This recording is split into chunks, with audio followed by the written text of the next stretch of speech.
अस्सलामुअलैकुम दोस्तों, मैं हूं असलम आलम और आप देख रहे हैं गल्फ़ एक्सपर्ट।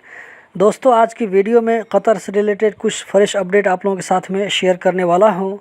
कतर में कोविड-19 की क्या सिचुएशन है, इसके बारे में वीडियो के आखिर में बताऊंगा।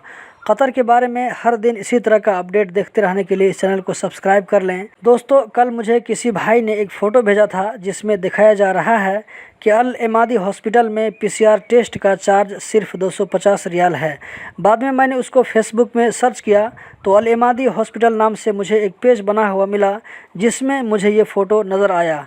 तो आप में से जो भाई इस हॉस्पिटल के आसपास रहते हैं, कमेंट करके ज़रूर बताएं कि क्या इस हॉस्पिटल में पीसीआर टेस्ट का 250 रियाल ही है। कल मैंने उस भाई को फ़ोन करने के लिए बोला था तो उन्होंने कहा कि फ़ोन तो जा रहा है लेकिन फ़ोन उधर से रिसीव नहीं कर रहा है। मेरी वीडियो से अगर किसी भाई को 10-20 रियाल भी फ़ायदा हो जाता है, अगर किसी का 10-20 रियाल भी बच जाता है तो दोस्तों ये मेरे लिए बड़ी खुशी की बात होगी। अब हम चलते हैं आज की वीडियो की जानिब। कतर औकाफ ने एक नया सर्विस स्टार्ट किया है, वो है SMS फतवा।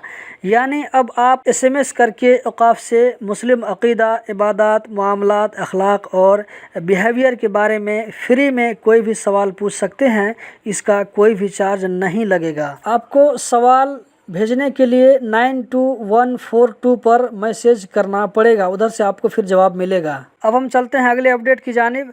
अशगाल ने ऐलान किया है कि दोहा शेराटन होटल के दक्षिण साइड खजूर के आइलैंड को दोबारा यूज़ करने के काबिल बनाया जाएगा, जो कि विजिटरों के लिए एक अट्रैक्टिव प्लेस हो सकती है। कतर में 3 मई को कोरोना के खिलाफ प्रिकॉशनरी मेजर्स को न अपनाने की वजह से 350 लोगों के खिलाफ कानूनी कार्रवाई की गई है। दोस्तों, रोज़ाना आपको इसके बारे में अपडेट दिया जाता है ताकि आप भी इस वायलेशन का शिकार न हों।